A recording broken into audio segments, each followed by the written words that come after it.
turning to performance environment.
Good evening.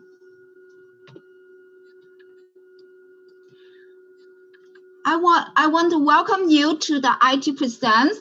This is the first talk. We called it the first episode. And if your students join us, please type in your name, your degree program, and which trimester you are in, and your professional background. So this way, we can get to know you better. Also, this talk is available on our YouTube channel. So please get to know us and follow us on our social medias. Here is the schedule. First, I'm the host today. So I'm going to set up the study working environment. This is a class, it's an exciting show, and it's also a class. So I'm going to tell you what we can do to make it happen. Next, our person Yao will give us a very quick update. We have lots of exciting development going on in campus. And then we will have a little break. So the break will serve as a buffer. And we'll make sure the next session will start at 6:35. That will be our honored guest speaker, Bob Kroon. So he will be our guest speaker today. Then we will have a Q&A session. And after that, we will have a networking. We'll get to know each other in person. Okay. So before that, I want Bob to say hi to us. So I'm going to unmute him. Hi, Bob. How are you? Very good. Everyone. Yes, welcome. And also, I would like to welcome our chair, Professor Pucconi. So he's here with us now. So I'm going to unmute you. Good evening, Professor Pucconi. Yeah. Oh, what shall I present myself or what? Yeah, we just welcome you to. Oh yeah, thank you. Before Michelle took over, I was always running this ITU Presents event, and now Michelle is doing it, and I'm looking forward to listen to this presentation. That's great. Thank you. Okay, let's move on.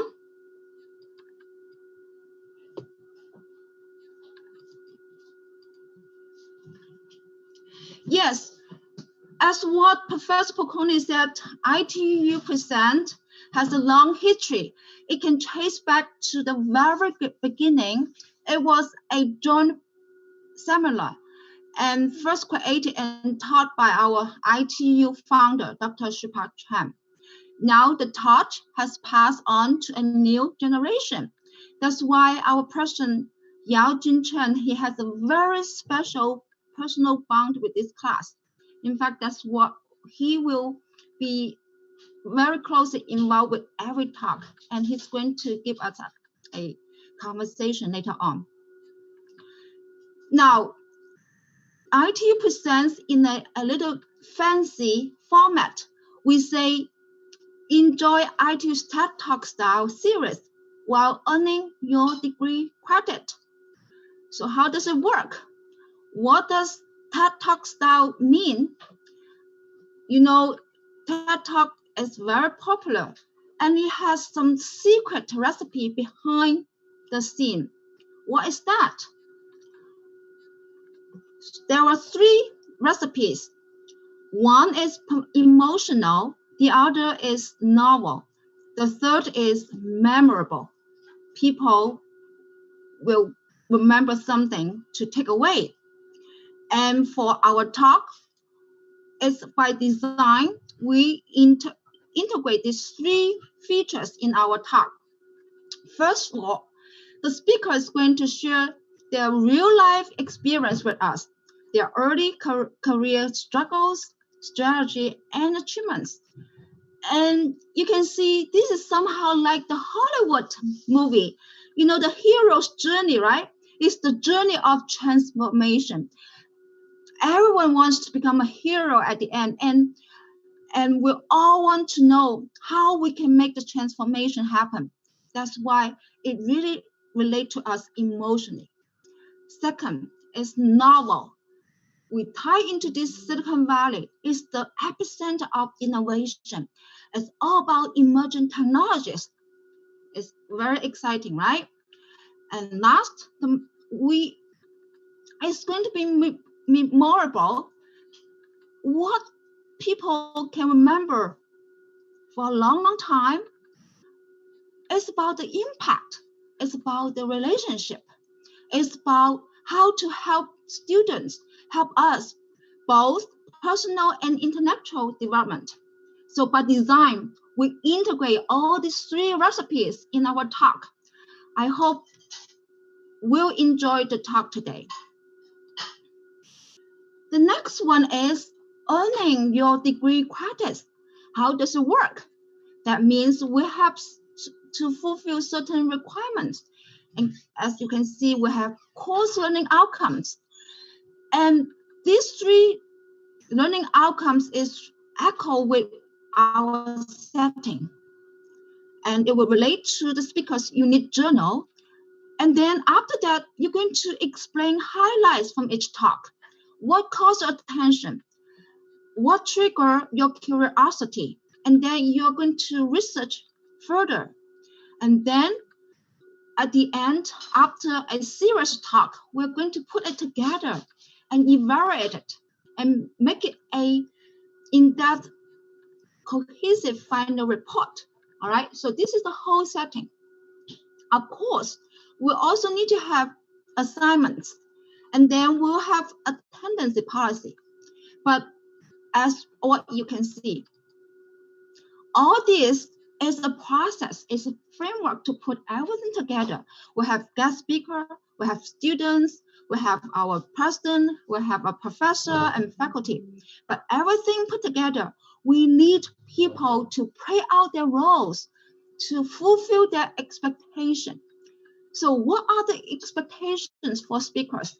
Again, we will hope that the speakers will address these 3 questions along the way.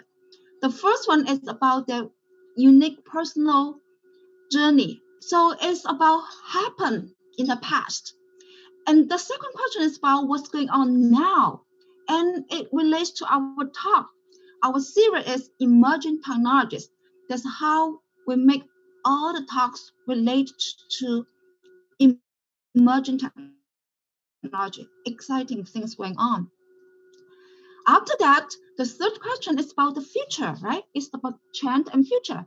So we take away trend will help us to understand what's going on and prepare us for the future. That is about the impact. And as a response, students also need to come prepared, listen intensively, and do research afterward. So three reflection response will echo with the three questions earlier. So I hope this will help you understand the overall setting of this class, okay? So when I explain to students and faculties and staff, I always say, hey, the individual talk is like the pearl, the shining pearl, but we need a thread to put these beautiful pearls into a beautiful necklace. That's what we're doing now, okay? So I hope you enjoyed the show today.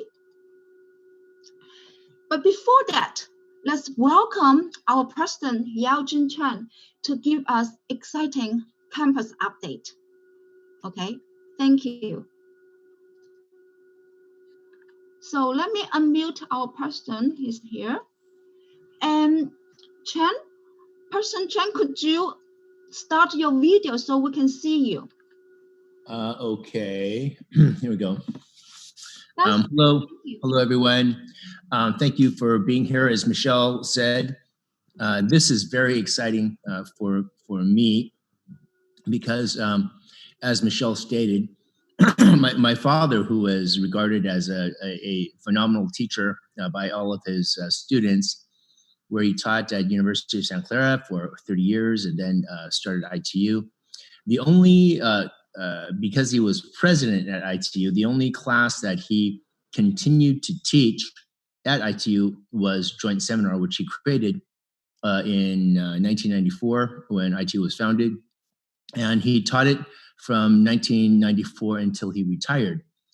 For me, joining ITU in 2000, whenever I come across students or alumni of ITU, I always ask them, oh, what did you major in? Oh, what was your favorite class? Who was the teacher? And invariably, despite whatever major the students had majored in, the most common response was, oh, by far, I love joint seminar the most. And I thought that was quite interesting because joint seminar is kind of a multidisciplinary, non-denominational class which spans all of the people that my father would invite, like our treasured guest today, Bob Kroon. So I thought it was quite interesting, and I would always ask why. Why is that your favorite class? And they said, well, we got the most information out of that class because we had a chance. A lot of our students were international students, and were yearning to start up their own companies and their own entrepreneurial endeavors in the Silicon Valley. And they said, we got to hear from seasoned professional, from very successful people who maybe were immigrants themselves, and then IPO'd their own companies. And we got to hear what kind of problems they dealt with, how they overcame them, what was most useful to them, and we got to ask them ourselves direct advice. And this is the advice that I would give to you, for those of you students who are taking this course, to definitely listen up to our treasured speakers like Bob here today, and then also afterwards to participate. And in fact, I'm going to do so myself. Bob's topic is what you don't know, and since there's so much I don't know, especially and particularly as a CEO. which is what Bob does, coaching high-level CEOs and whatnot in the Silicon Valley. I am looking forward to a lot of great insights from Bob, and will certainly stick around to ask some questions myself. And this is what I would suggest for all of you students as well. This is a rare opportunity, and as this class goes on, you will get a flow, and hopefully you'll feel more comfort to squeeze our guest speakers for all of the knowledge and experience that they have, and to get insight for your own endeavors as you live out your own careers. Okay, so I won't say much more than that, only to thank Bob very much for agreeing to be our first guest speaker for ITU Presents in our rebirth of this wonderful class, which I think will benefit all of our student body. I wanted to thank Michelle for taking leadership to take on this very, very valuable and very important offering of ITU to our students. And hopefully, as the classes go on throughout the term and then throughout the year, all of you students will come to really value and see the benefit of the course. Okay, I'll stop there and send it back to you, Michelle. I think it might be break at this point, just in case I had gone on too long, I suppose. But I'll send it back to you now. Thank you, and Bob, again, thank you for being here. Yes, in fact, we plan for 15 minutes for myself and 15 minutes for you, but right now we're only 6 o'clock and 40 minutes, so we have some time to elaborate a little bit more. I know we call this a mini hall meeting, so the student would love to have an ongoing conversations with you. And also our speaker, Bob, he would love to hear about what's going on at ITU, what's new at ITU. Could you tell us some update? I will pass the mic to you. Yeah. Okay, sure. Okay, I guess you can all hear me. So ITU is going through a very exciting time right now. I think right now the whole world is finding it a very exciting time with the coronavirus epidemic happening and the whole world's lockdown as a result. It's certainly unprecedented in my lifetime. I saw something similar happen in around the 2003 period with the SARS outbreak in Hong Kong, which devastated its economy. And real estate prices, Hong Kong is the highest per square foot real estate prices in the world. I saw that city drop literally to 1/2 its value in real estate pricing. I could only wish at that time that I had some funds, because I think it's the only time in my life I could have afforded it. And I was really hoping for another SARS to happen in Hong Kong so I could afford to buy again. But this coronavirus, which is also, SARS was also a coronavirus. It was a derivative of that attacks the lungs and whatnot. So this one, it looks like it's considered a pandemic and has gone across the world. We don't know yet how long this last lockdown will happen. I have heard from some that it will lift very quickly, as our buffoon President Trump is really pushing to get the economy back to work and going, so that he can attempt to win the next election and have the economy up by then. However, I've heard from the commentary of a lot of other experts saying that this lockdown will likely continue until the end of the year, because they say traditionally with flu season, You'll, in the winter months, January through April, you will have an outbreak of influenza and flu. And then during the summer months, it dies down, and then it reoccurs again in the late September, October, November, December period. So we're expecting another rise in the number of instances, and then of course mortality. So although we don't know when this lockdown will be lifted, ITU being who and what we are very nimble. And as I've been telling my staff, we've seen enough war movies to know that with crisis and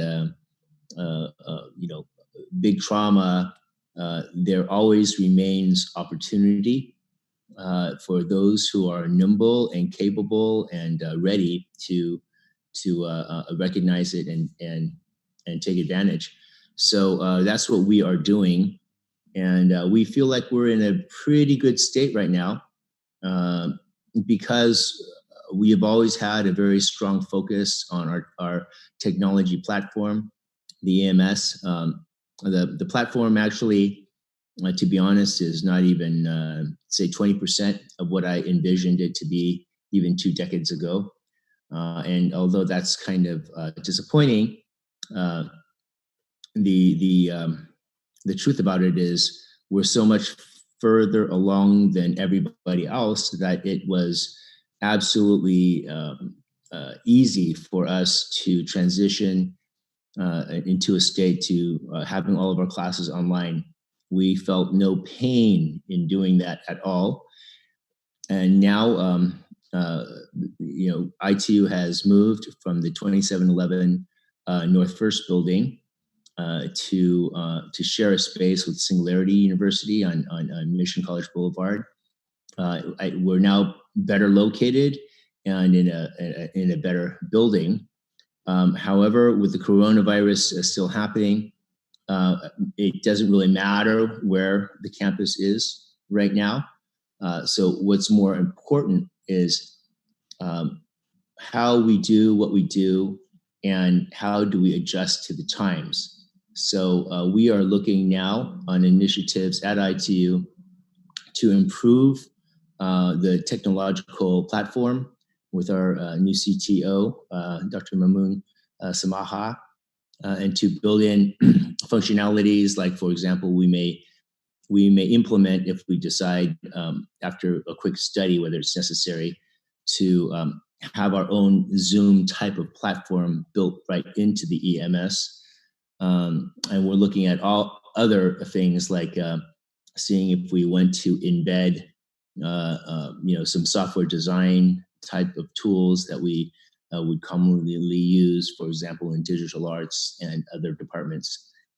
So these are very exciting things for us. We've been talking to partners, people who have the background and the knowledge level and the experience to see how we can utilize this time to improve ITU services for our students and to see if we can build, according to my original vision of the EMS, to house basically our version, an ITU version of LinkedIn called ePortfolios, or we've also called it in the past the ITU Bridge, in which each professor, each student, each alumni will have their own page, very much like a LinkedIn, but also it will have a section for, of course, your background, your education,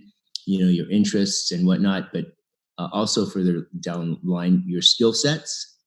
And then also in the educational portion, if you're taking your master's from ITU, there would be a place that if you have gotten your master's, that ITU would verify that that you did get your master's in what year. And it would also have a place for all student work while they were studying at ITU. So that ePortfolio or the ITU Bridge would be a repository for all student work and never be lost. And then that way, just like LinkedIn or other type of social networking websites, students could choose to, for example, if they did a really good project for Dr. Perconi in scripting for Java or C++, then they could choose to reveal that right on their ePortfolio. Or if they did a bad job, then they could choose to hide it. But it would then be a very good tool for our invited partners in the corporate world to come to our ePortfolios and recruit our students directly right out from our database. And this would allow for a few things. It would allow for a greater knowledge for the university to know what our students are being recruited for. It would allow for a greater connection between us and our industry partners to have a direct communication with the HR departments of the cutting edge industry leaders in the Silicon Valley.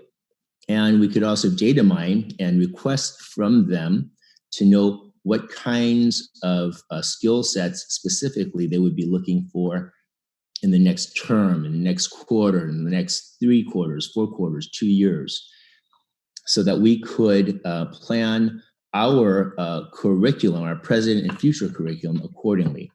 So we could cater to the number of jobs that could be out there in the Valley that we knew would be hot and we knew they would be hiring for.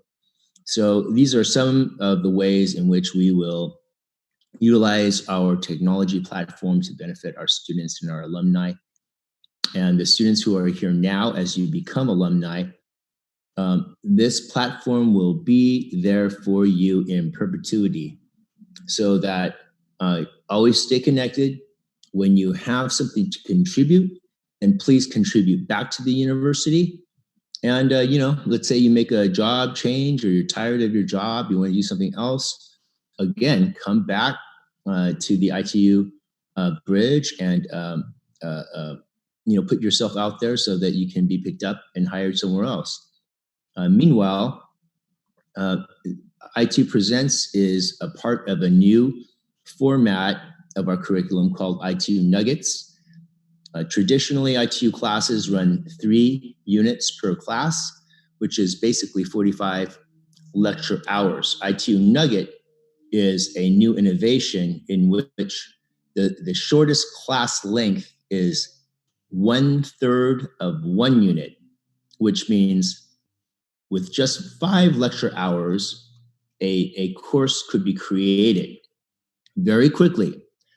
So that would mean, especially for our new graduates who are often hired in the cutting edge areas, like let's say NVIDIA right now, we know is really hot on machine learning. They're really promoting machine learning because it fits with their hardware and it fits with the whole trend towards AI protocols. And when our students get hired, for example, let's say they get hired into NVIDIA, well, I don't want to wait for a year, 2 years, however many years for that alumni to feel like, oh, I've got enough under my belt to now teach a class for ITU. No. If you're hired by NVIDIA and what the latest development is happening inside of NVIDIA, where they're going, what they want to do, what they're stressing, then with the ITU Nugget, we want you to turn around and immediately teach, introduce what's going on in cutting edge areas, and immediately turn around and teach that so that you can help our current students and benefit them right away with cutting edge new technological developments.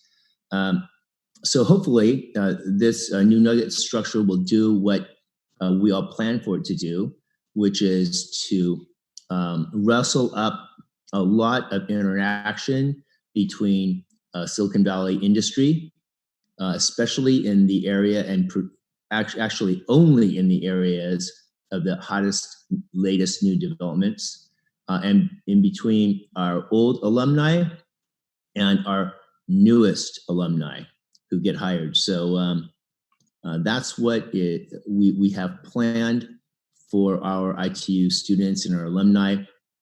We hope to make our technological platform something that will serve yourselves, your families, for the rest of your careers, for the rest of your lives. And we hope that it helps to link you back in to ITU forever.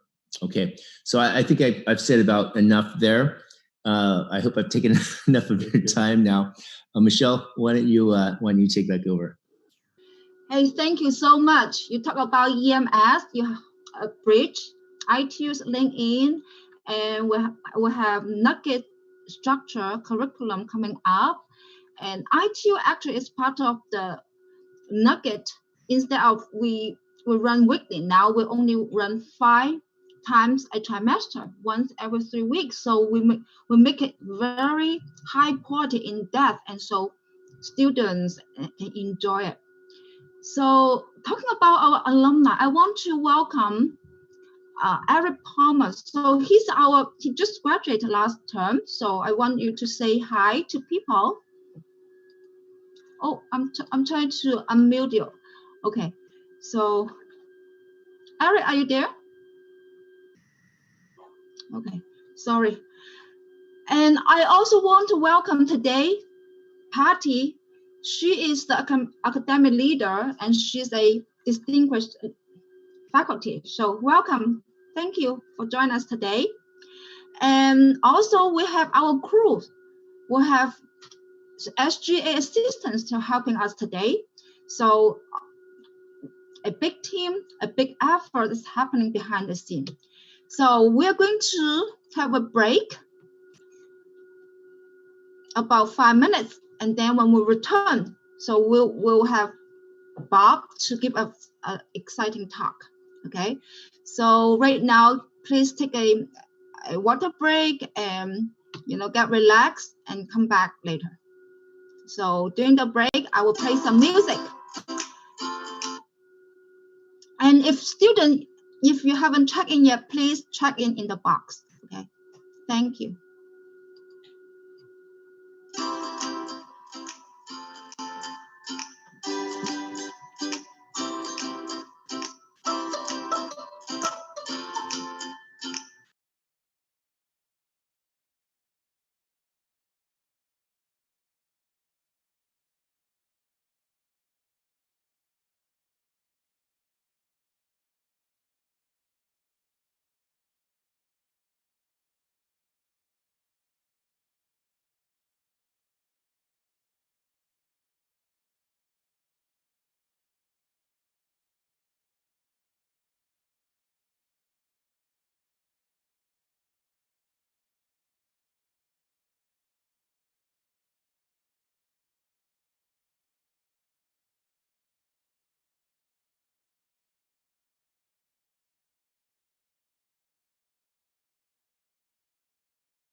here it comes the exciting moment. Well, Bob is going to give us a talk. And as you can see, this is episode 1, turning talented entrepreneurs into high-performance CEO. As Yao said that, you don't know what you don't know. So this is very tricky. And let's welcome Bob. Bob will discuss his personal transition into leadership roles, such as president, group vice president, and CEO. Learn how best practice in Silicon Valley and emerging technologies influence his journey, his personal journey. So let's welcome Bob, and I'm going to let him share the screen. Okay. Are you ready? I'm ready. Thank you. Did the screen share? Yes, so I stopped the screen share and now you can share the screen with us. Okay, just a second then. I got to back up.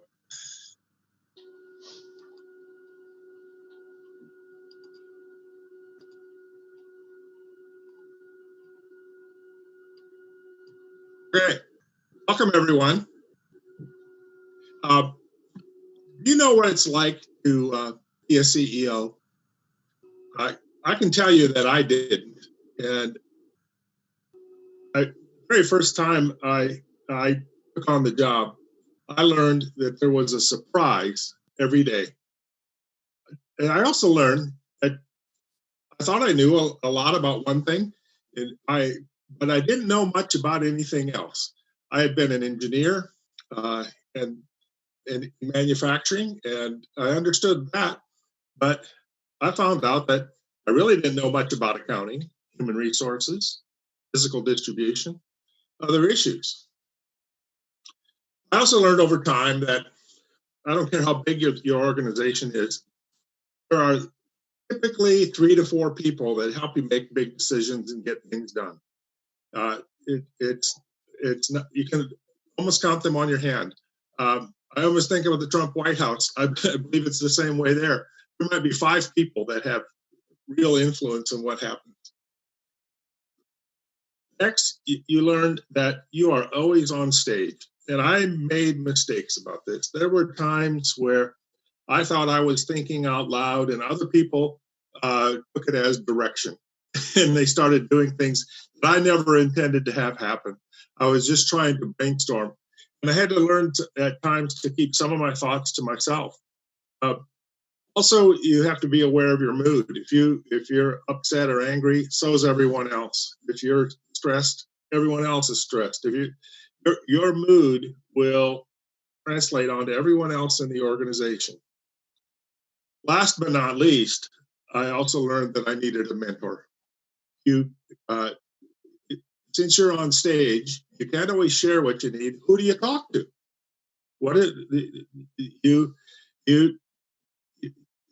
You can't be alone in your thoughts all the time. You need people to help you. Let's talk about how I came to Silicon Valley. First of all, it wasn't a linear journey. I was not born in California. I didn't attend Stanford or Harvard or Northwestern or any other top university. I went to Iowa State. and so when I came here, I was really an outsider. The typical profile in Silicon Valley for many is they were born in California, attended Stanford. There's a stereotypical path. I didn't fit that. I began in 1972 as an engineering co-op in my career with the Maytag Corporation. I graduated in 75, moved on to another company in 79, served in manufacturing engineering roles and product engineering and product development. And finally, I was the assistant to the president of the corporation, which was a very fascinating job. Doesn't sound like much, but it was. I'll relate a story. What happened to him was he went to a board of directors meeting, and there at the board of directors meeting, they decided that they were going to transfer a factory from one division to his division. And he was telling me this. We were in the company plane, and he said, "Well, yesterday I got responsibility for this factory." And I said, "So what is the factory going to do?" And he said, "I don't know." I said, "How many people work there?" He said, "About 200. And I, I said, "Well, they need products to produce, right?" And he said, "Yes." And I said, "Well, I think I could do that." And but I have a problem. I've never been to that factory. I don't know what I don't know what the capabilities are of that factory. And he leaned over to the pilot in the plane and said something. And the next thing I know, the plane banked on its side, and we turned left. And we went to North Carolina. In the middle of the trip, we totally changed direction. And this speaks to a number of things. It's about being decisive and having to deal with issues that you didn't anticipate were going to happen. So I came to Silicon Valley in 1998. I'd been a general manager, a division president for 10 years. And by 1998, here's what I thought I knew. If I had to go back and look at a resume then, these probably would have been highlighted bullet points. I felt really skilled about factory automation. I knew CNC machinery. There was nothing technical in the factory that would intimidate me. That was easy. I'd worked in product development, and we'd been very successful. We learned how to accelerate the process and launch many new products. We were launching products so fast that the company was having quarterly national sales meetings to keep up. Another thing that was very important and that still serves me well to this day is what I call lean thinking. Other people might refer to this as the Toyota production system, but it's a way of looking at business as everything in a business as a process and understanding and trying to map what is a process in business, and then identifying ways to improve that process and look for waste and what can you eliminate and how can you speed it up and how can you reduce cost, improve quality. Lean thinking is a timeless skill. I'd also served as a group vice president before '98, and in corporate America, group vice presidents, that really means that division presidents report to group vice presidents. So I had experience managing other general managers. I also knew something about strategy, but I'm going to call it at this point, 1998, basic strategy. I think it was a skill, but it got better later. I had some preconceived notions before I came to Silicon Valley. I thought the biggest single influence was technology and innovation. What I believe today is the biggest single influence is finance. I assumed and I thought that when I came here, I would find that manufacturing was sophisticated. What I found out instead is that the clients I dealt with, manufacturing was neither their strength or an interest or in their business. When you think of technical, if you're an engineer working for a technical company, you want to work on the secret sauce for that company. And manufacturing the product usually is not the secret sauce. So people aren't attracted to that. And I like to say that's a reason that a lot of companies outsource manufacturing, because it's not really one of their dominant skill sets as a company. I believe that I would find best practices in supply chains, inventory management, business systems, since most people work on the secret sauce, the practices in the other areas aren't very good. In fact, if you studied the financial statements of some of the publicly held companies in Silicon Valley, you would find very, very bad inventory turns, lots of excess inventory, and they're just not sophisticated in that area. I also thought that talent would matter and that companies would value talent. And maybe I'm a little cynical on this, but today, I think what I believe today is that most companies view talent as a commodity, and they hire hundreds of people, dozens at a time, and I can't say that any one individual talent it can't be replaced. There's always someone else that can do your job. The company I joined was called APW Enclosures. And I'm going to detail just one stop on my career here because I thought this is an interesting one, and it's kind of in the middle. A good example. APW Enclosures, we made cabinets for large, complex technical equipment. And that, what I'm talking about is the cabinetry for servers or mass storage, telecom equipment, outdoor telecom equipment, semiconductor manufacturing equipment, medical devices, military equipment. Think the size of a refrigerator, things that are big.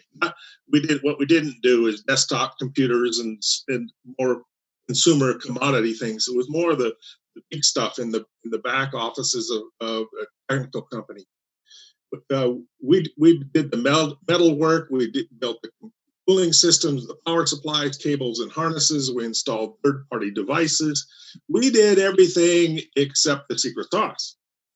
The customers were all OEMs. Qualcomm was a customer. We were a preferred supplier to Applied Materials.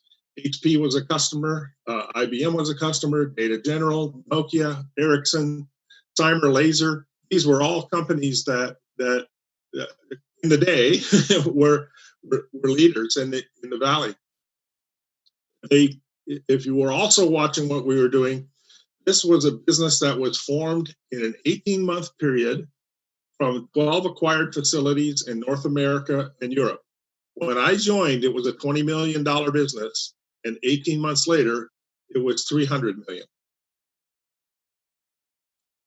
What my role was in the company, I was the division president of those 12 facilities. Now, in truth, the corporation acquired 45 facilities in those 18 months, but the ones that served OEMs were the ones that reported to me. I helped with, since there was acquisitions, I helped with the operational diligence. It was my job after the close of the deal to integrate the businesses with the other businesses we had acquired. So the term for that is post-close integration. It's something that a lot of companies mess up. I was also responsible for the division strategy, which I'll talk about next. And then I was responsible for operations, installing best practices, uniform policies for the businesses, and top-to-top sales. I can tell you another story. A vice president from Sun Microsystems, pretty good sized company in the late 90s. He was in my office one day and he said, "Bob, next quarter, $2.5 billion of my revenue will ship in your cabinets. We will not run out of cabinets." I said, "Yes, sir." We will not run out of cabinets. There were others that I worked with or alongside. There were people who were doing acquisition search and doing the legal and financial due diligence and structuring the acquisition terms and the pricing. I aside from operational diligence, I kind of kept away from that side of the business. I had plenty to do.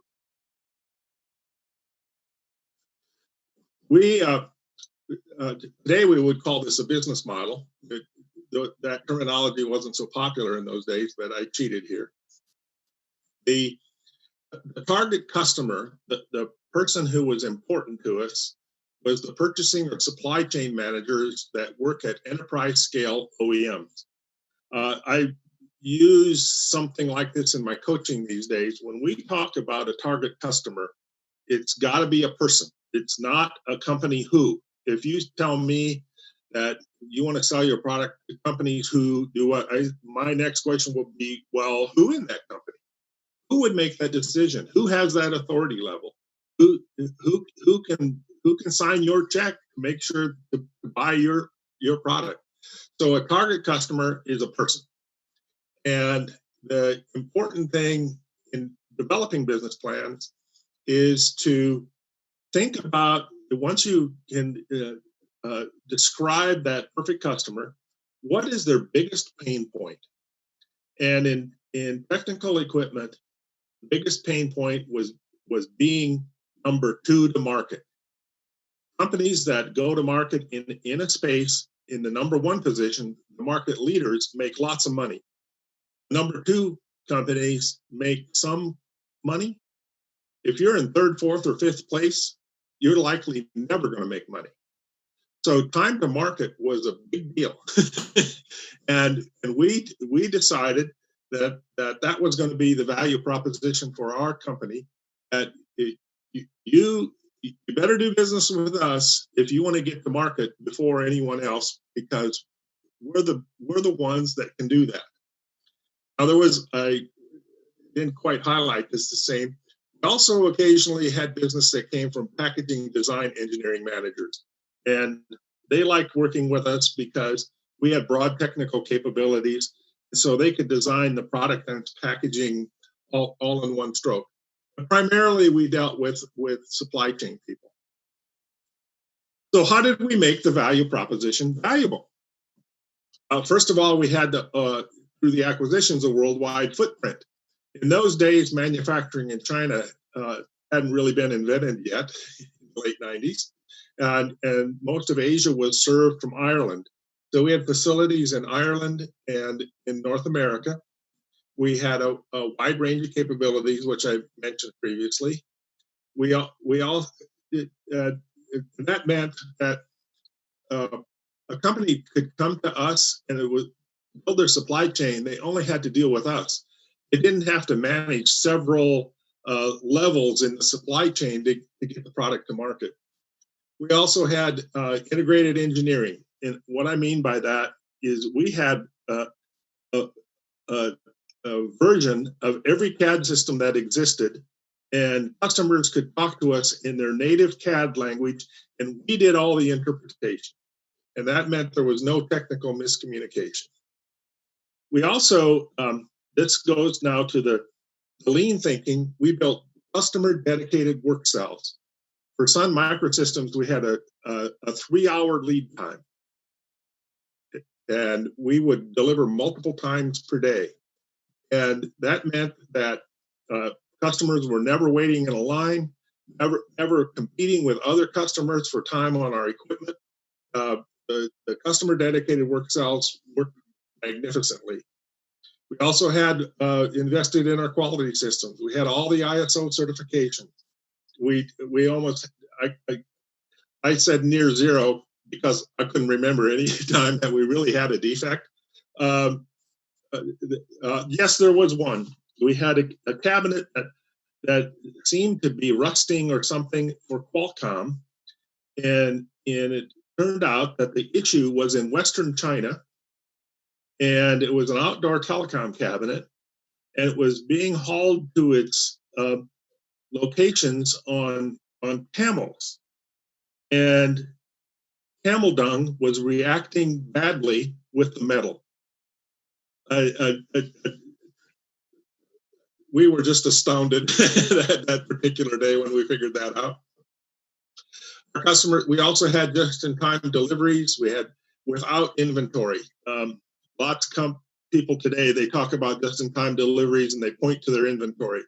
That doesn't cut it with me. That's not a good supply chain design. That meant we were responsive to demand, and when a customer would take a cabinet from us, that would trigger us to make another finished cabinet, which would trigger us to bend the metal, which would trigger us to install the cables and harnesses, and it was a pull system. And as customers pulled products, we would replenish. The other thing we did, and this is another story that worked for me really well, we had a large facility that we opened in Anaheim, and it was I took a section of the facility and taped it off with police tape, about I'm going to say 10,000 square feet. And customers, when we were in our sales pitch and describing to them what we wanted to do, we would take customers, the last part of their visit was to go to that facility in Anaheim, and I would show them the space and say, look, this is where your product could go. And immediately they connected with it. It was visual. And yep, these guys, they would look at us, you have the capabilities, you have capacity, and yes, you have a space to build a dedicated cell for us. And that was had a very high close rate with that strategy with the customers. I don't recall losing any or when we got to that point in the factory tour. Well, what happened next after that? Well, the dot-com recession hit, and it was not very pleasant at the time. The parent company I worked for had borrowed lots of money and ultimately went bankrupt. I left the company, joined a merchant bank in San Diego who wanted to replicate what we had done, and they taught me everything that I thought I needed to know about deal structure and the parts of the merger and acquisition process that I had not been exposed to. I got an education in that. But we had letters of intent out to 2 or 3 companies, and the economy kept declining. Finally, we gave that up. In 2003, I'd learned everything thought I needed to know about acquisition, and it turns out I did. Raised money, structured a deal, bought a company. 2007, we sold it. Came back. 2012, 2008, I joined a company just as the next recession was hitting, and the company realized a 60% reduction in demand. I had at one point calculated that if I laid off 100% of the people in the company, I could not break even. The situation demanded greater action, and that laying off people was not only insufficient, of course it was absurd to think about laying everyone off. That just couldn't happen. So we had to do other things. And pleased to say that we dealt with that successfully, and the company's still in business today. I joined did a couple other gigs, and by 2015, I thought to myself, I've been doing this for a few decades now. Do I really want to take another assignment in general management? And I decided to pivot in my own career at that point to coaching and mentoring others. So I showed before what I thought my skill stack was in 1998. 17 years later, I looked at it differently. I now thought I knew a lot more about strategy and had some good experiences in that. I knew a lot about supply chain best practices, both as a supplier. And in another assignment, I also established supply chains in China and Indonesia. I had the full range now of merger and acquisition experience. I bought companies, sold companies, done deal structures, learned financial modeling. I knew lots more about accounting and finance best practices. And by that time in 2015, I could look back on 3 assignments in my career, or 4 assignments that were really turnarounds, and I had to say that that was a skill, being able to deal in a turnaround situation, which is about to happen again in this COVID-19 era. I also learned a lot more about organizational development. So I'd have to say I was continuing to learn in my career, and my skill stack was lots better. Today, I have clients in this, and I thought maybe coaching and mentoring would be the last thing I did. Well, let's talk about that. I have clients in healthcare. I have an educational tutoring business that works with me. I'm working with a client that's building solar generating plants in California. I have an agricultural products company. I have a very interesting company that's designing educational products for UX design, sold to corporations who want to train their own UX designers. I also have a fintech customer. These are some examples. But I want to point out, though, none of these are manufacturing. They're in different industries, and so if you have this notion that industry experience is always important, I would challenge you to that thinking, because it might not be. So what else could I do with coaching and mentoring? And if I take my own advice and I look back and I think about my own pain points in my coaching and mentoring business, what are they? Well, it turned out that the biggest pain point I have is my own personal time, my own bandwidth. I can only call on so many customers in a week. And so I thought about this for several months. At first, it was more an intellectual exercise. And I thought about, well, okay, how could I scale coaching and mentoring in a valuable way? And so the very first thing I did was write a book, and the book really came from a pattern I saw in my coaching, how a lot of owners or founders or CEOs in businesses, they might have a technical background, or they came from sales, and or from accounting or finance, or sometimes it's a legal person. And I was sitting across from a prospective client one day, and he was an engineer. Tesla was his biggest customer, and I said, "So what do you do for sales and marketing in your business?" Oh, he said, "I hired a salesperson once and twice and third time, and they never seem to work out, so we all do it." And I was sitting across the table thinking, you know what? This is a totally bad answer. He doesn't know what to do. And he doesn't know how to hire a salesperson. He doesn't understand the marketing and sales process. And I thought, and I went home and thought about that. You know what? When I was a CEO, I was an engineer too.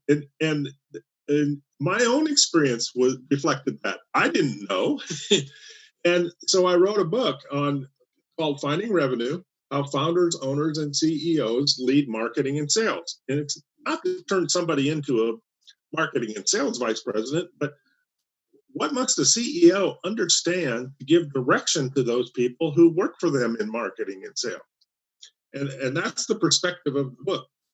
And I wrote it in a way that lots of short chapters. And in the very first chapter, thinking about lean thinking, is it a person or a process? Like the fella I was talking to, he viewed it as a person. He was going to hire someone, and he didn't understand the process.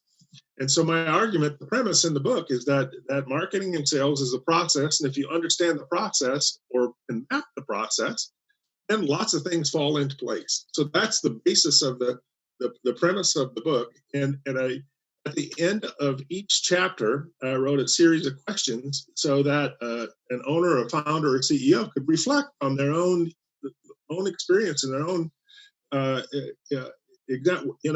here's what I talked about in the book. What are they doing?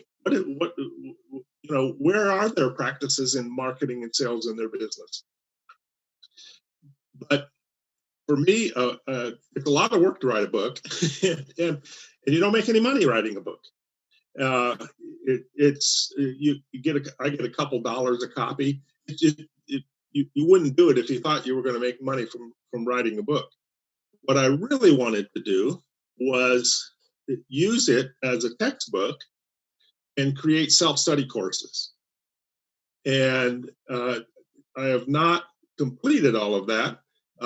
I have one little course up online, so I could test the process for myself. But I affiliated myself with the Thinkific platform. It's a company from Vancouver, Canada. And they have all different kinds of ways you can load in content. This is a SaaS company. The content, it can be videos, it can be PowerPoint presentations, it can be live if you want. But it's done, it's a platform, and so there's content management side to it. And then there is a financial side or administrative side to it as well. They provide everything you need for students to enroll, to collect money. I can create affiliates. There's a lot of options in it. And I'm not really inventing the way content is delivered. I'm just using a tool that already exists.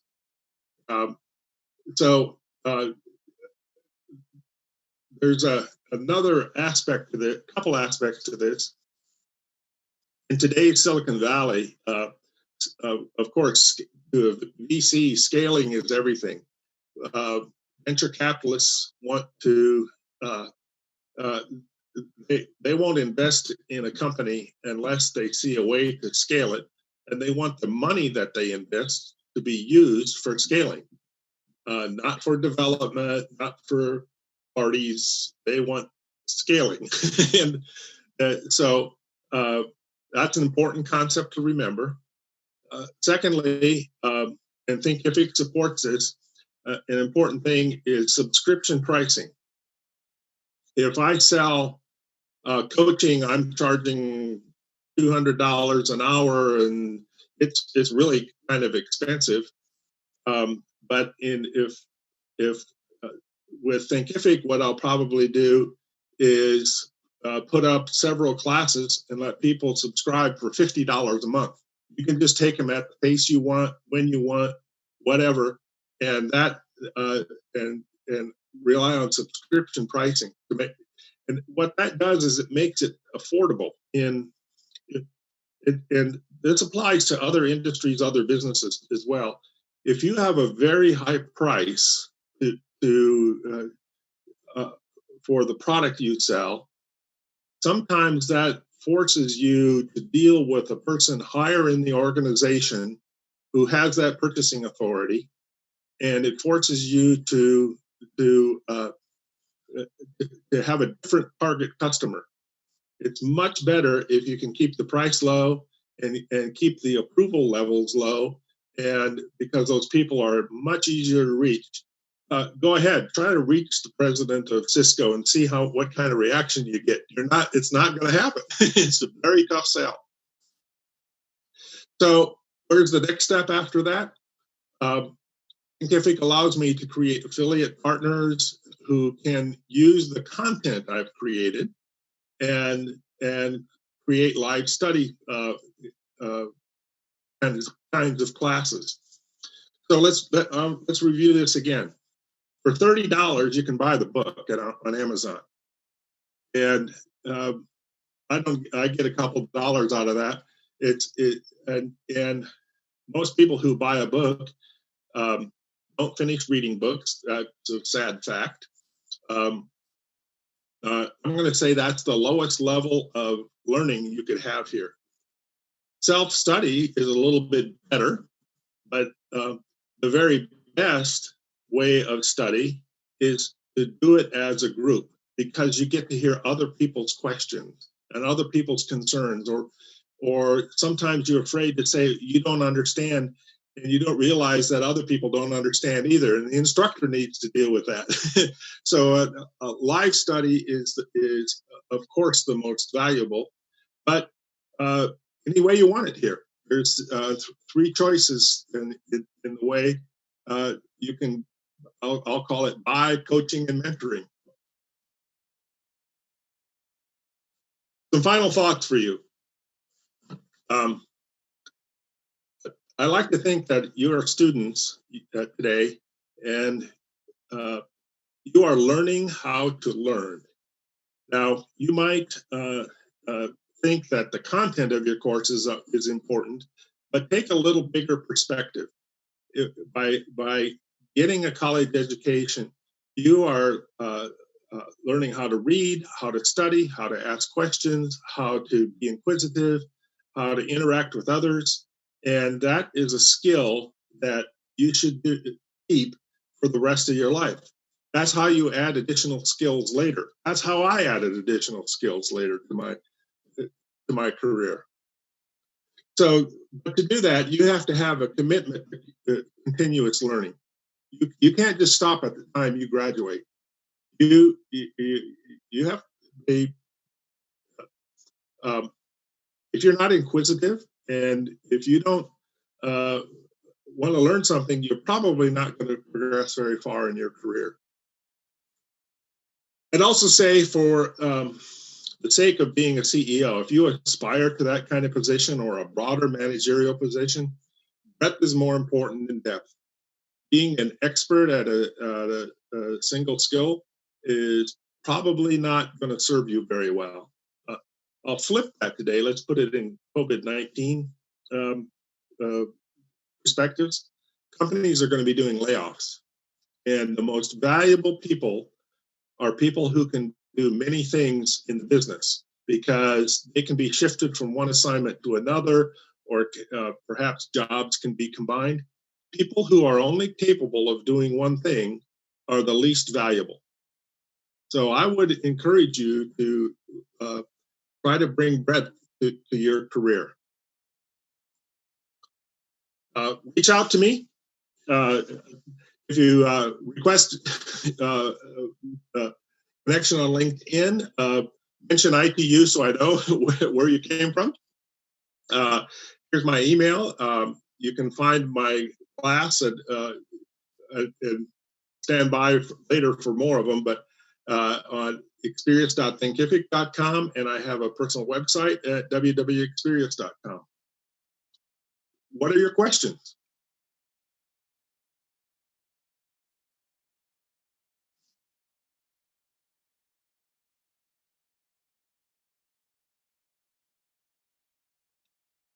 Michelle? Well, shall I share my screen? Let's switch to the Q&A session. Sure. Okay, thank you.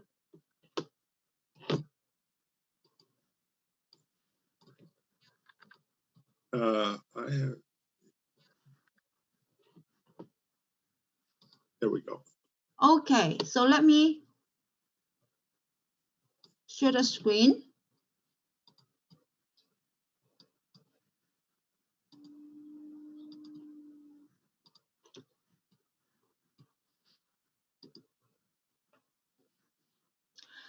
Well, before the Q&A session, thank you so much, Bob. Let's give Bob a round of applause. Okay, so I know this is a virtual, but from my heart, go to your heart. Thank you so much. Before we go to the Q&A session, I want to give you a little bit warm up. Okay, usually, from my experience, it's difficult to get people to talk, but once they start to talk, it will be difficult to stop. So here is the warm up. Why we should ask questions? We have a quote. Okay, we see Yao raise hand. Okay, but let me prep you first before we ask questions. Effective questioning brings insight, which fuels curiosity, which cultivates wisdom. So who doesn't want insight, curiosity, and wisdom, right? So just give you a heads up that we're going to ask you to ask effective question, and then we can win a book from the author, Bob. Okay, so keep that in mind. Otherwise, so these are the criteria for us to choose the winner. Effective questioning brings insight, which fuels curiosity, which cultivates wisdom. Okay, keep that in mind, and we'll ask questions. And before the networking session, then we'll announce the winner. Okay. So now let's see who has raised the hand.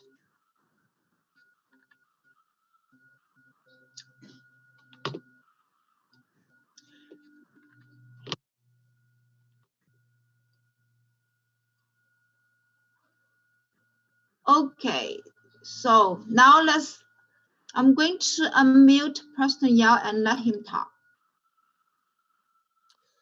Hey, thank you so much, Bob. That's a wonderful talk, a lot of insight. You mentioned that Silicon Valley companies really focus in on the secret sauce and not really the nuts and bolts of manufacturing. Certainly, I think I've seen and observed that to be true in terms of, for example, fabrication designs.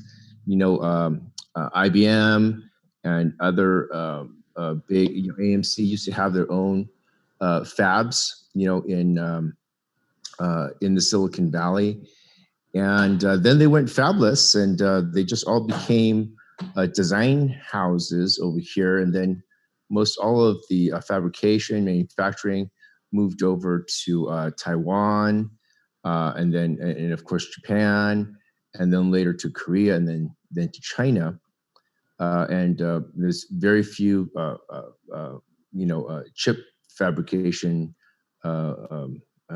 here in the States anymore. I think IBM has one in Texas, maybe one in California, but mostly they've all left.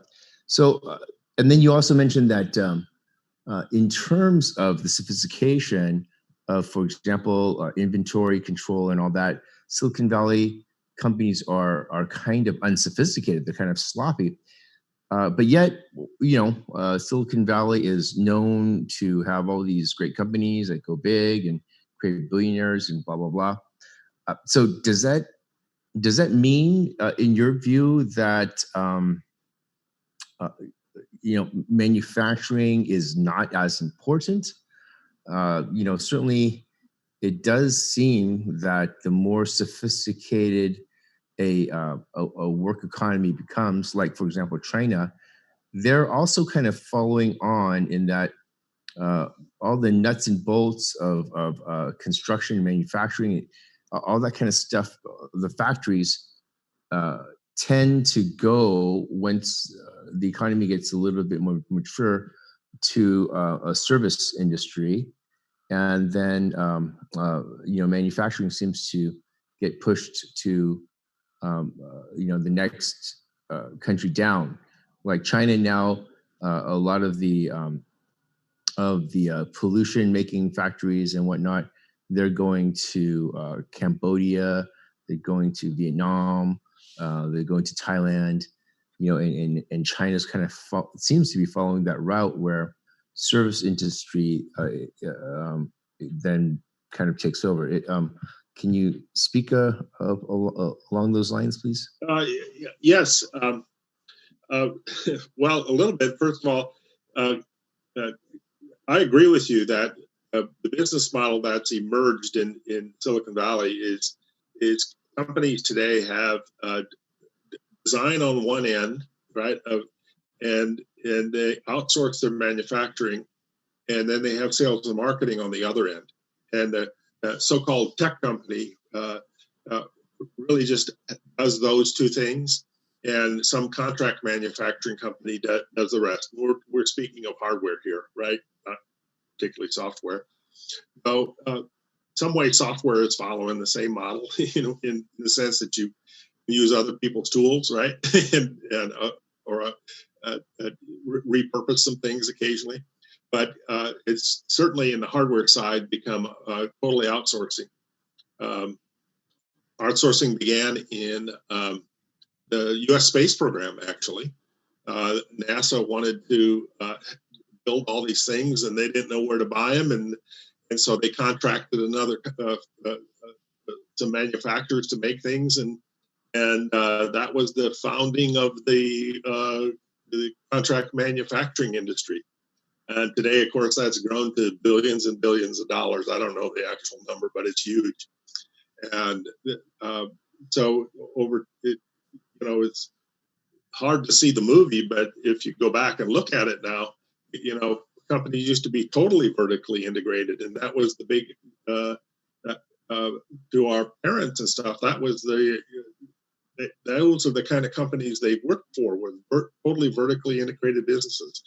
Today, we're not. We put together businesses in different ways. I love the strategy teachings of Alex Osterwalder, and he wrote about a book called Business Model Generation and a couple others. But he speaks about how companies today are looking to innovate on their business model, not necessarily on their products or their services, but the way they bring the business to the world.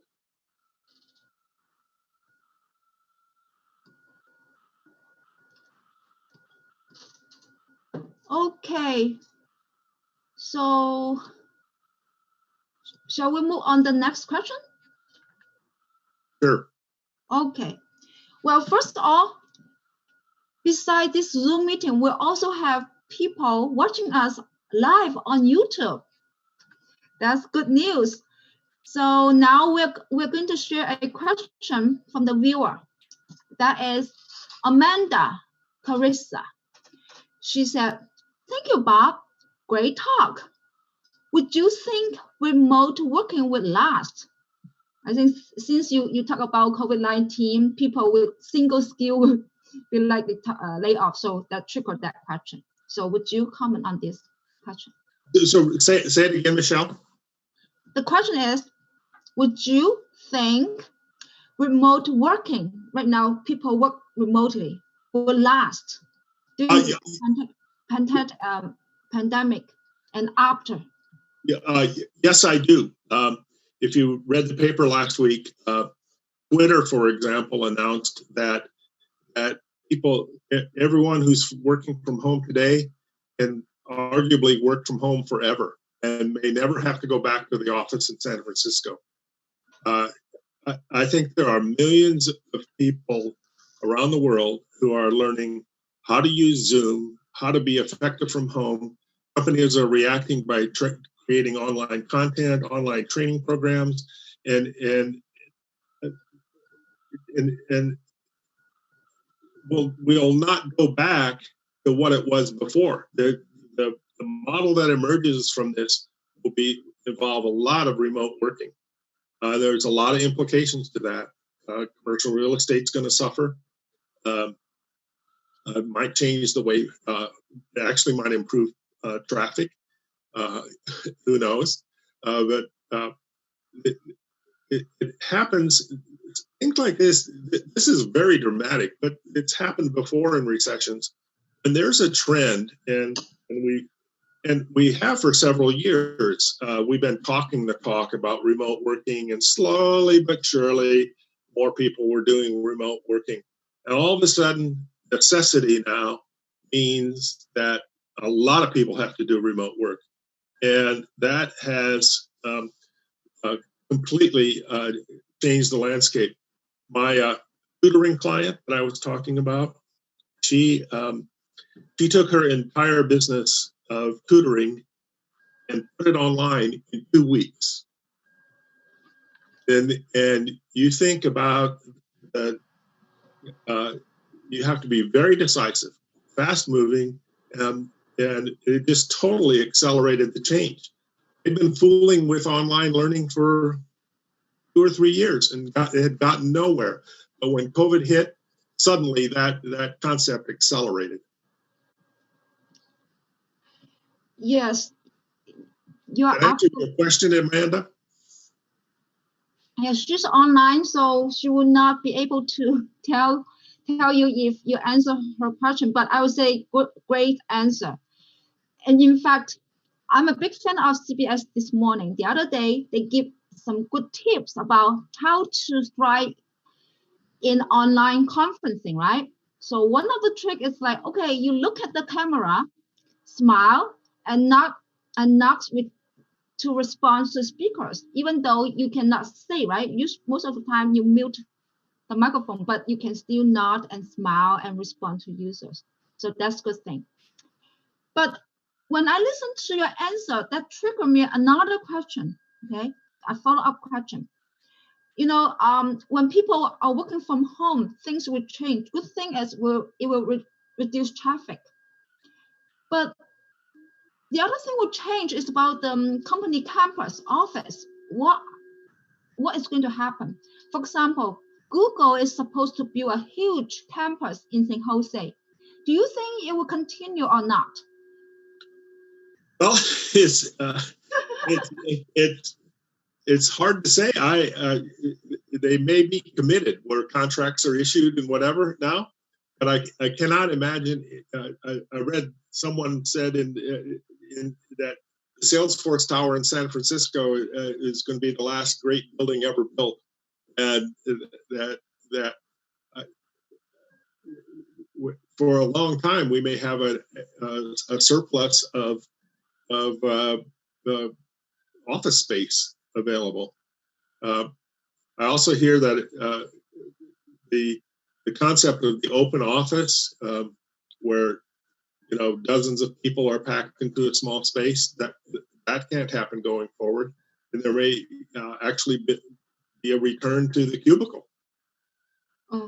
Yeah, that's interesting. Yeah, if we could, I remember our first conversation is about turning constraint into strength. So perhaps now people are not going to work on campus. So how are we going to use those space effectively in an innovative way? So that will be another intriguing questions. Okay, so now we move on to another question. Since you are an executive coach, right? So another question is, what is the difference between a mentor and a coach? Interesting question. Yes. Okay. In a mentorship, I want to say there's a relationship, and sometimes it's long term. Some of my favorite mentors, I've known them for years. Coaching, let's say it lasts as long as the game or as long as the season. Okay, but maybe others would have a different definition. But I see mentoring being more personal. I'm kind of proud. I have 3 people who've worked for me in the past that I mentored. Okay, and become presidents of their companies, and one just a few months ago. I'm glad to see them do that, and in fact, we still talk. We, and it's someone I knew for like almost 40 years. But a mentoring relationship can go on for a very long time. Whether you call it a mentor or a coach, it's typically someone you want to be like them. You admire them for a reason. You might admire something about them, or you appreciate the way they make decisions, the way they deal with things, or you see some commonality in them, and you want to be like them. There are other people who I'll call anti-mentors. There are people who you have worked with that you absolutely detest. You never want to be like them. And so you have to admit you learned something from that. that they taught you something. They teach you what you don't want to be. Yeah, that's great. So when you're saying that, perhaps, after this talk, we get to know each other, and you could recommend people you mentor, people you coach, and join us for the talk and give us a talk further. So that would be nice. Okay. Well, it's 7:30, so we will have the last one more question, then we'll get into the next session, okay? So the last question will be from Omkar. Okay, sorry if I don't, so OMKR, Omkar Bain. Okay, so the question again is from YouTube. The question is, what differentiates a smart and a good entrepreneur? Say again, Michelle. So the question is, what differentiates a smart and a good entrepreneur? Smart versus good. Okay, I'll answer the question this way. Here's what I find is the clients that are best for me have already been successful to a point, and they know that there's another place to go. And even though they've been successful, they know they could take this to another level, and so they want to push themselves and push their business to another place. I hate to be cynical, but I will. I get to say this. I'm a baby boomer. A lot of baby boomers are not coachable. They don't want to listen. They're tired. They don't want to change anything anymore. It's no fun for me to coach somebody who doesn't want to be coached. And in fact, I won't do it. I want to enjoy what I do. The people who, maybe this answers the question another way, people who are not successful probably never thought to ask anybody for help. And so they don't seek coaching, don't seek a mentor. It's the people who seek it that find me, and that's where we find chemistry. Okay, yeah, that goes back to your subtitle. You don't know what you don't know. So if we don't know what we don't know, then maybe they don't know what they need help. So that Yes. is like a loop. Yes. So the trick is how to get out of the loop and seek help, right? That is important. Okay, we have another question coming in. Well, thanks for all those good questions. So yeah, shall we just 1 minute for the last question? Shall we do that? Okay, so this is from our faculty. The question is, how important is for an emerging leader to have someone to watch to build their leadership skill? I think it's very important, and it might be a human resource manager that you have a good relationship with that and can deal with that. I think if you have to develop an attitude that you serve the people in your organization rather than thinking that they serve you. As a leader, if you're helping others succeed, then you're going to succeed. There are some people have this different attitude that, oh, hey, I'm the boss and I'm important and people need to do what I say, and that's not. I don't think that's an effective way of approaching leadership.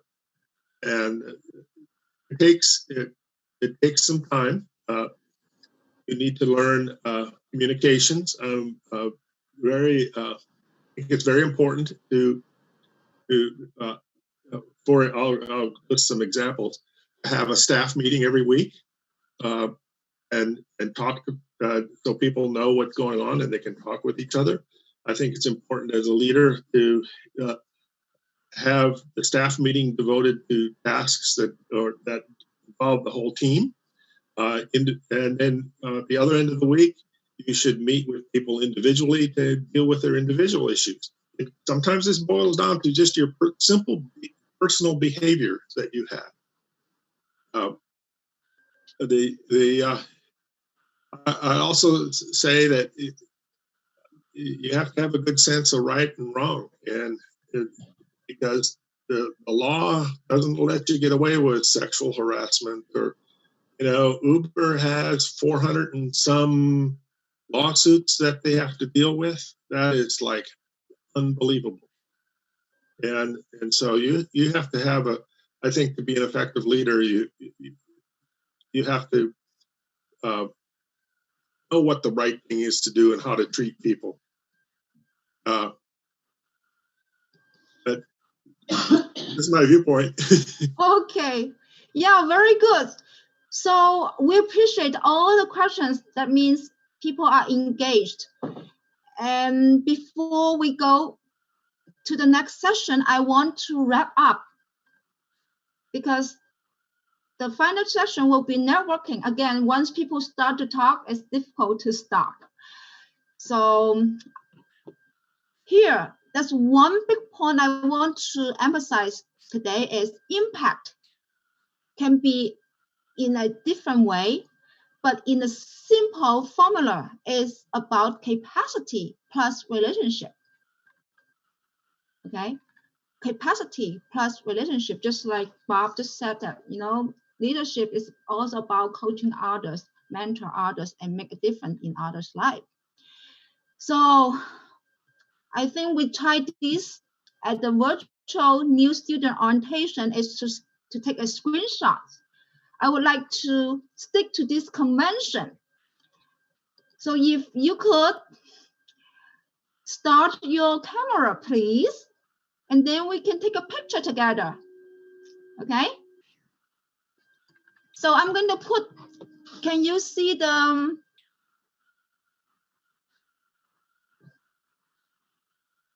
camera view? I put it into the share screen. Can you see it? No? Okay, then it's okay. But anyway, so now everybody turn on your video. Please. Hi, yeah, that's great. Now I see the face from our students. Philip. Yes, hold on. So we wait one more minute. Philip, Kiran, okay, Eric, Mamoon, Edita, Rainier. All right, final call. Turn on the video. So, cheese. Okay, hold on. No, I missed that. Sorry. Let's try that again. I know it takes. So let me position myself as well. Cheese. Okay, I got that. Thank you so much. We'll post that on our social media. It's fun. I love this tradition. Okay, so next, as what we said that we have assignment because students in this class is going to earn your credit, right? We need assignment. So just say for the first assignment, only 4 of you did it on time. So I want to remind you, we have a process to follow, okay? We have an online discussion. This is going to help you develop your routine and pace, because Bob has shared with us so many Good points. Bob, would you share your PowerPoint with us afterward? So that will help students to go back and look at the slides and see, wow, this is interesting. I sent it to you, Michelle. Okay, great. So as what we said, we expect students to come prepared. They're going to look at your bio, your abstract, and get to know about your talk and your book, right? And then during the talk, we listen intensively and ask questions. And after that, we'll research further. So as student, your first post will due in 3 days, actually 4 days, the following Wednesday. And then you're going to respond to each other. Remember, Bob said that there are 3 levels of study. The one is buy a book and read it yourself. Second, self-study, but the best one is group study, right? So this will provide a very good group study environment. So we are going to post within 3 days, and then you respond to each other, make comment, and remember, good question trigger good thoughts. And then you will continue to respond and make comments. Then the whole homework will due in 2 weeks. Last but not least, our next episode will be on in 3 weeks, June 6th. So I was going to ask you one question, okay, before we go. Do you know why we call this as episode? Okay, we can talk about that when we come back for the network. All right, so let's take a break. We are a little out, so just like take a 2 minutes water break, restroom break, then we'll come back, okay? So I'm going to start some music now. I need to take a break. So thank you, we'll come back.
Okay, I'm back.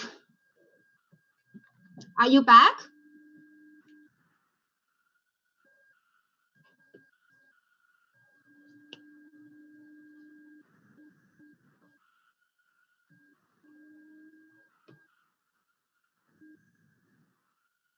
So Bob, if you're back, you can turn on your video again. So it's time to network. That means everybody, would you turn on your video so we can see each other? Thank you, Patty. Okay, yes. It's like, wow, we're free to talk and see each other. Well, thanks. First of all, thank you for all the questions. they are all good questions, and it's challenging to pick one winner, right? But I have to make a tough decision just to do it. So the winner is, okay, the book goes to the one asked, would remote working continue? Okay, so it's the one from YouTube. Okay, I think the reason to pick it is really echo with what Bob say. What can you try at the remote working environment, and it triggers ongoing conversation. This is may not be the best choice, but for now we take that question as a winner. So congratulations to the student on our YouTube channel. Sure, they send in their mailing address. Yes. So, and put the mailing address on YouTube channel, and we can reach you out, right, Bob? You said we can make the order from Amazon and mail it directly to the winner, right? Yes. Okay. Well, thank you so much, Bob. You're welcome. Okay. So now it's all about relationship. Remember, Bob already said that encourage everybody to connect to him through LinkedIn. So don't forget that, okay? And put ITU in the message. Okay, thank you, Bob. And also, we are going to get to know your classmates from other degree program. As you can see, we already renamed the students. So one is from MBA, is Canon Law, right? So can you say hi? Yeah, I unmute you. We cannot hear you. Hello. Can you guys hear me? Hi. Hello everyone. I'm a new student to ITU, and well, I'm going to pursuing an MBA with business analysts concentration, and yep. Okay, what is your professional background? My professional, more engineers or from a business side? I would say I'm more business side. Yes. Okay, so you know all about those secret sauces? Not really, because I just recently graduated from bachelor. I won't say I have many experience in like workplace. Yeah. Okay, got it. Thank you for sharing. All right. Okay, next one. Yeah, the reason I asked the background is, I listened to Bob's presentation is great, right? So he has assumption what his experience can relate to someone from an engineering technical background and turn into the leadership better, right? So that's the transformation Bob is going to adjust and coach. Okay. Next one is from software engineering. I'm going to unmute you, okay? And you can see Professor Pocconi is from the CS department. You can say hi to your department chair directly. Hi. Okay, Professor Pocconi, you will unmute, yeah. Okay. So how to say your name? It's Aykut. Aykut. Yes. Yeah, welcome, Aykut. Would you introduce yourself? Sure. My name is Aykut Sareli. This is my second trimester in ITU, and my background is bachelor is about electrical engineering. Okay, so it's from engineering side. Yes. Okay, very good. Thank you. So next we go to EM department, and that's Rainier.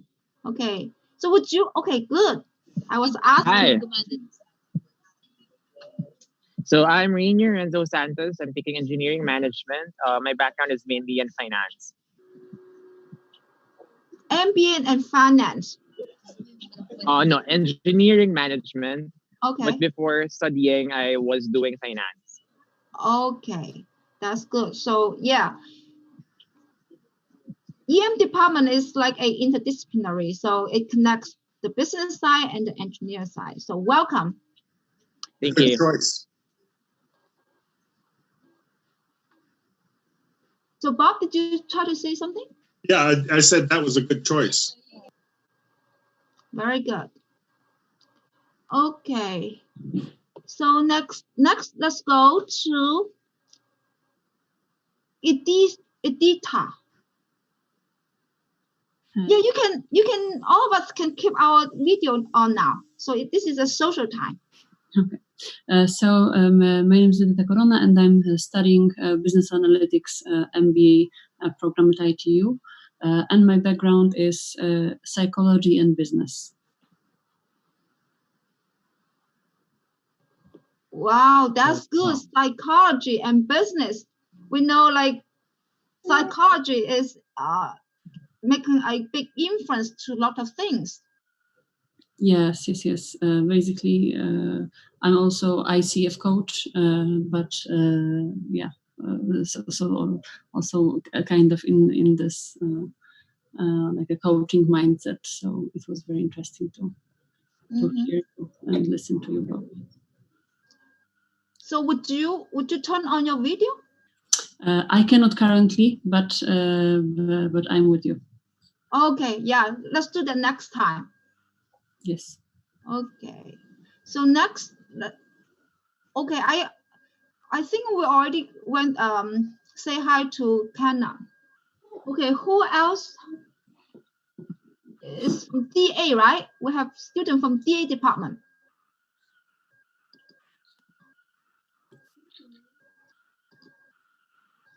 Hi, can you unmute yourself? Yeah, I was unmuting myself. Okay. Yeah, I got it. Yeah, my name is Veda, and I'm from digital arts.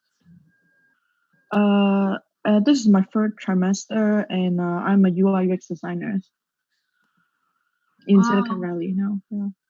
That's great. Welcome to ITU. Yep, thank you. Yeah, in fact, we have our crew team. Anna is also from digital art department. Okay. And so we have 1, 2, 3, 4. So we went through the 4 students. But Patty, can you say hi? I'm Patty Wiggin. I work in the business department as a faculty member, and then I work in-house on all kinds of other projects. Great to hear the speaker tonight, Bob. I really enjoyed it. One of the classes I teach is in leadership, so appreciate your perspective greatly, and I'll be in touch too. All right, thank you. Thank you. Okay, thank you, Patty. Next, let's go to Eric Palmer. So in fact, he just graduated last term, and now he's making great contribution at ITU. So would you say hi? Microphone is off. Okay. Thank you.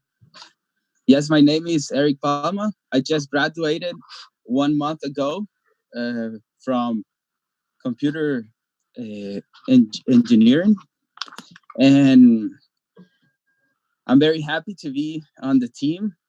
I had right now this is my second week. I have 2 weeks off, and then my working permit came. So right now I have 2 weeks on ITU, and I'm working as the IT marketing analyst. So we're going to be helping to promote ITU online, and happy to see you all here. And if you have any questions, you can reach out to me. Thank you. Okay, that's wonderful. And next we have Professor Mamoon. Right. How are you? Okay. Oh, hi. How are you guys? Yeah, my name is Mamoon. I manage the IT, and I previously had 20 years experience in the industry, working for HP, Motorola, and Google. Right now, I'm very happy with working for ITU as the cybersecurity instructor and teach other courses like games and supervise students in their capstone projects. Well, thank you, Professor Mamoon. Okay. Yeah, we have 5 more minutes. So, and I would, before we make any more comment, I would like to introduce our crews. Okay, that's the SGA assistant.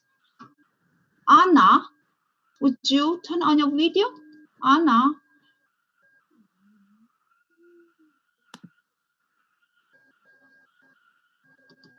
Okay.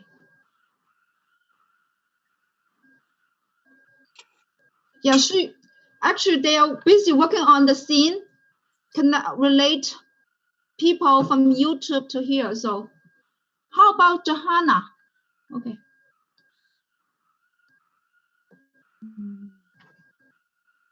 Hi everyone, my name is Johanna. I'm in digital arts and I'm joining the team this week actually.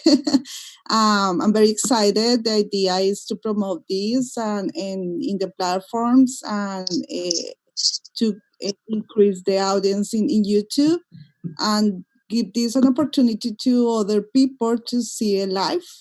And I think it's wonderful to get experience and to get to hear this, the opportunity to meet as speakers as and have the opportunity to have episodes like this from ITU. And yeah, I'm in digital arts. I had a background in journalism and communication and video production, and now I'm doing digital marketing. Yeah.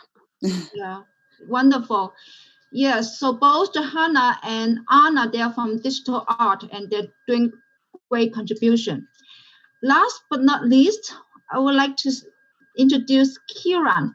She's the one doing the live streaming behind the scenes, so she cannot talk, okay? But I would like to show our appreciation to her. Okay, so we have 3 more minutes. So anyone, if you have comment and talk, that's your chance. Professor Pocconi. What? Would you make some comment about this talk? The talk today? Mm-hmm. Well, I was expecting some emergent technologies. It was mostly like, I don't know how to say that, but how do I become a CEO? I was expecting something like maybe new technologies to improve cybersecurity or quantum computing or stuff like this. These are emerging technologies, but the talk was actually about a different topic. Okay. So, Bob, would you respond to that? I suppose I can. I have clients that I've coached in cybersecurity. I have one I really like that has a way of encrypting data. I have a fintech client I'm coaching.